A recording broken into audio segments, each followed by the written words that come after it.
Hey guys, so I recently saw an advertisement for a new delay that was on the Facebook, and this delay was it's a classic design for a delay. It's a 16 step, like a 16 tap delay, where you can kind of program the individual taps, and it seemed kind of neat.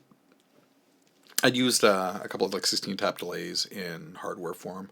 IntelliGel does a modular one called the Rainmaker, which is super cool, amazing piece of kit. But it got me thinking, do I want that kind of delay in my software? Do I got to spend that bit of money for it? It was on sale, but it was still like $40. I'm like, maybe I could do that already with just Ableton stuff, right? So it got me thinking, how would I build that? How would I build a complex network of delays that you could control really well? That's what we're going to do right now. Let's have a look at this, guys. Okay, now. So here we go. I got loaded up just one kick. Now, what do we want to do there? We want to set up a series of delays. So I don't even want to put the kick on that particular thing. So we will grab another MIDI track. I'm going to throw another drum rack on there. This is just for like awesome kick drumminess. Let's find a different sample that we can throw on there. Okay, no. Metals, maybe.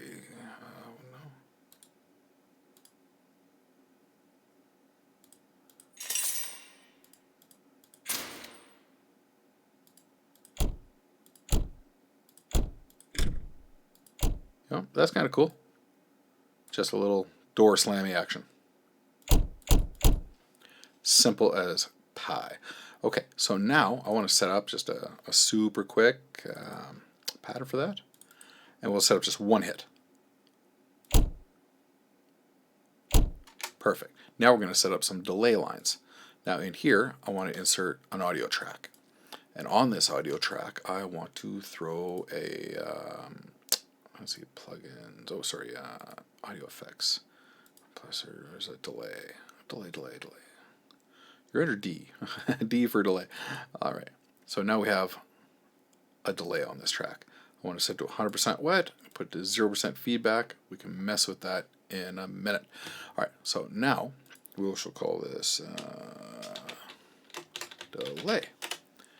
Now what are we going to do? We are going to duplicate that, say, 4 times. Now I'm going to go in. We're going to add in another audio track. And on this one here, we're going to give it echo. All right, make it 100% wet, get rid of the feedback. And just kind of keep it like that, right? Now, after we've done that, we can rename that echo. And how about the wrong button being pushed? All right. So we're going to duplicate that off a couple times. Is there another thing we can add? Sure. Let's try a different kind of delay. All right, let's add an audio track, and we shall grab, where is it? That pitchy delay. What was that called again? The grain delay. There you go.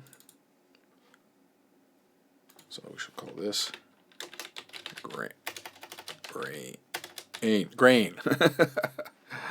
And we shall duplicate that 3 times. Oh, I didn't even think to do anything else with it. All right. We might not even mess too much with the grain one. You know what? Grain one is probably going a little too crazy with what I am trying to accomplish in this, right? So now we want all of these delays to listen to this. Listen to this. So we're going to grab these, select all of them, and we're going to have them select drum rack 2. As a matter of fact, we shall name these things right now, kick and door. So now they're all listening to the door. Additionally to that, we want it to listen pre-mixer, right? So we're going to put that on, and we're going to have it listen to pre-effects. Well, let's have it listen to post-effects. That means it is after any effects that we have on here, but before this mixer. So it means we can lower that mixer all the way down and just hear the wet effect on those, which is precisely what we want to do. All right, so now we want to just start throwing some sounds at it. Oh, before that, select all of them. Let's bring all those volumes down all the way to nothing, and then hit our input for monitor. So now they're ready to go. So we're going to play this little door slam. And then we're going to start bringing up some of these.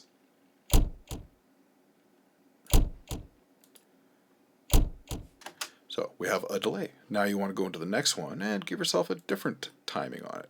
And maybe a different timing on this one. Have it on 6s.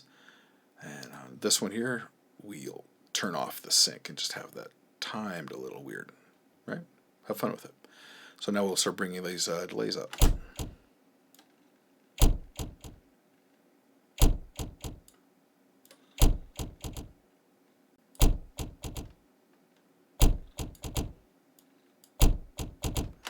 So now you can see you can start programming in more complex delays. In addition to that, each delay can have its own separate volume, and each delay tap that you're throwing in there can have other effects applied to it, which, if you think about it, that can get pretty rad pretty quickly. Right? You can get really rhythmic with this kind of stuff.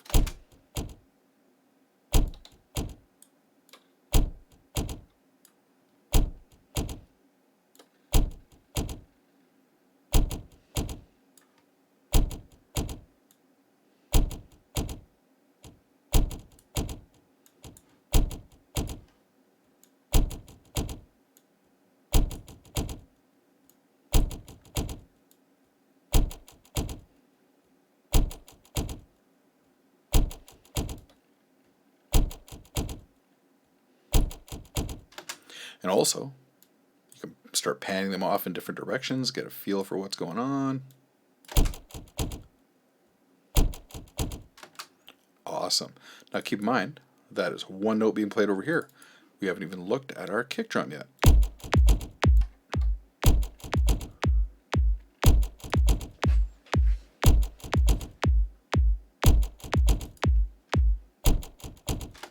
So let's take these all, Sid Daisy, and we'll just mute them for now.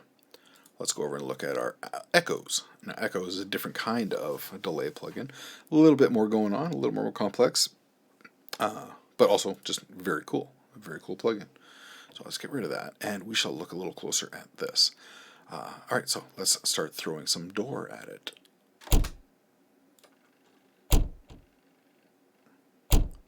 Now, sounds familiar.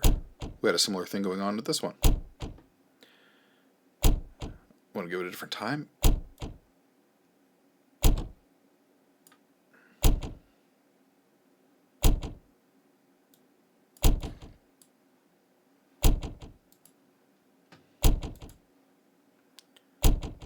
And this one here we can bump up. You know what? We'll take this to triplets, actually. Get a feel for that.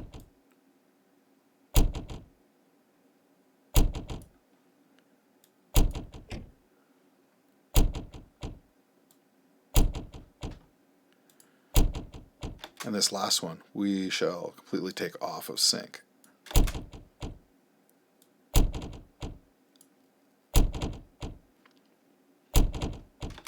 Let's take this one off sync too. Yeah, have fun with it. Explore some areas in between the notes.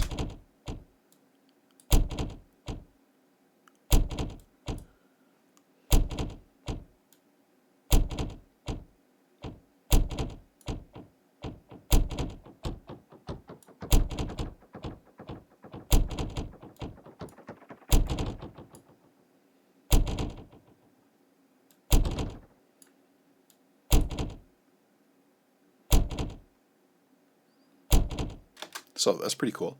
Now you can play it without the actual door.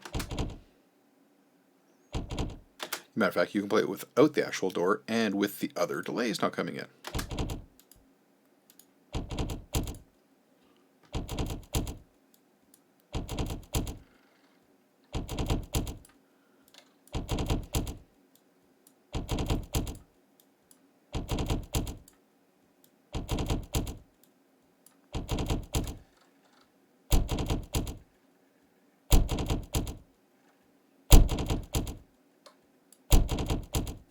Pretty cool. And then you can bring in the actual kick again.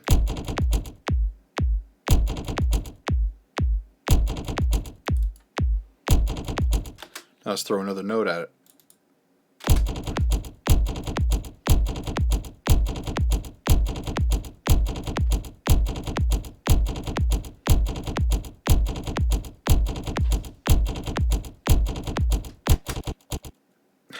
Totally cool.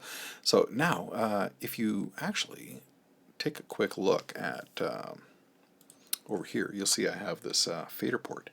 Well, you can really start using that fader port to dive in and, or any controller, any way controller, like you have faders on the SLR Mark III, or you can use these, but then start dialing in oddball mixes for what's going on inside these things. I have 4 delays and 4 echoes set up right there.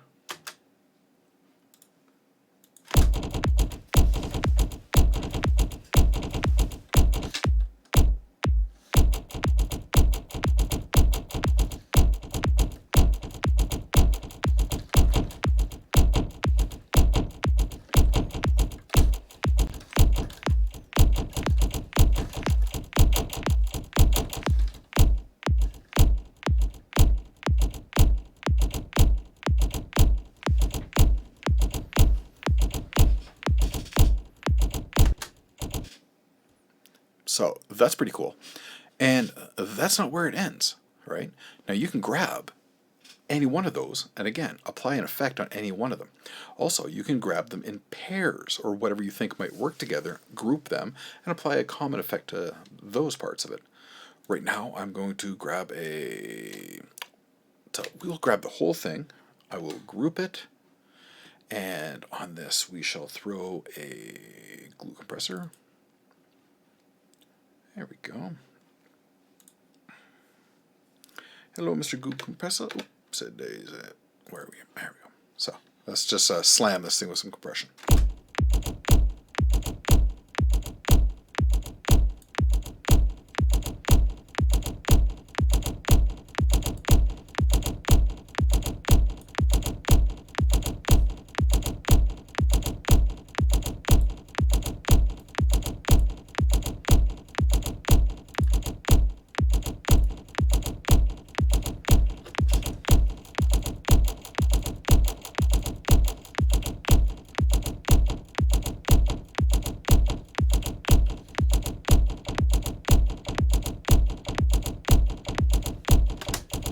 Great. So now you can grab any little chunks of this. Let's just, what sounds interesting here? Let me play it again.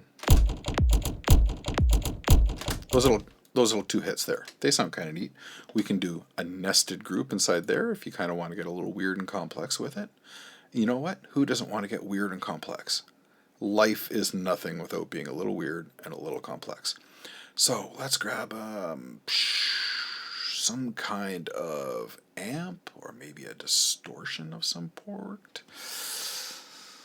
Or an overdrive or a saturator. Let's try an overdrive in there. Okay. So we now have an overdrive on just these 2 channels.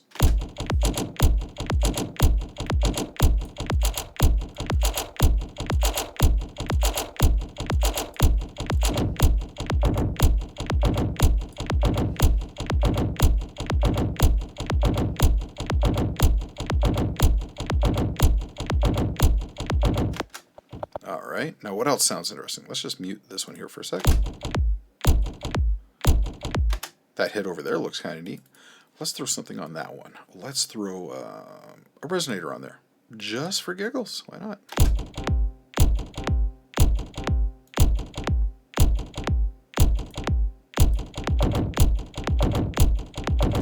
That resonator sounds like garbage. Let's not do it on that one. What else can we throw on there?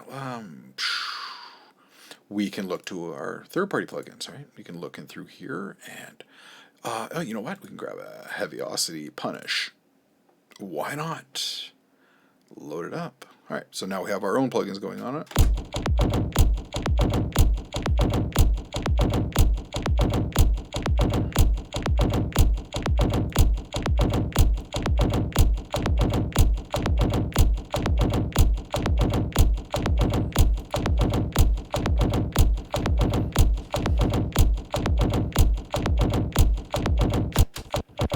Now we can even get rid of the original door through all that.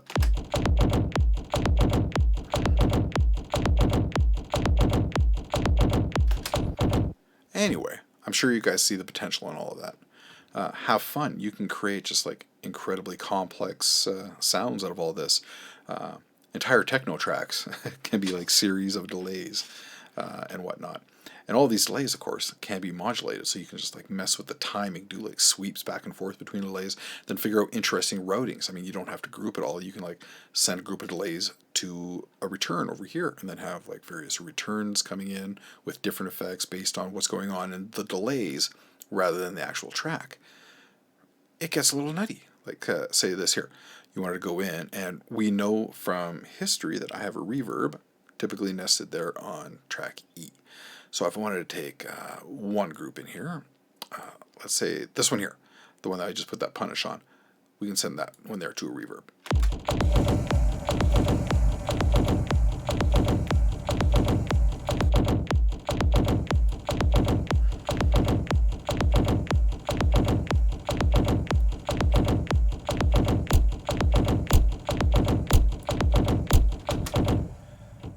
So one thing that's really cool is all of this, everything that's in here is going on, is dependent on one door sound.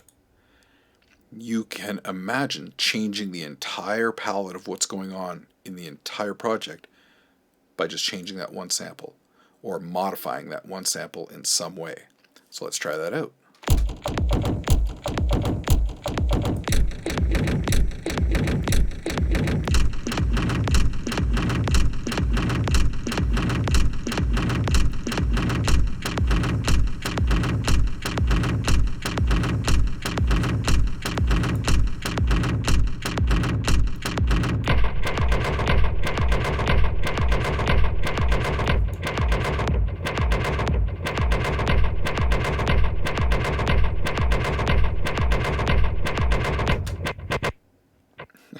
So yeah, seriously, start dropping other samples right in there and things will get a little wacky. Additionally, you can load other sounds in here and then start playing them off each other. You can stack things up, start playing off different sounds or whatnot. Anyway, that is it, guys. I'll talk to you more soon.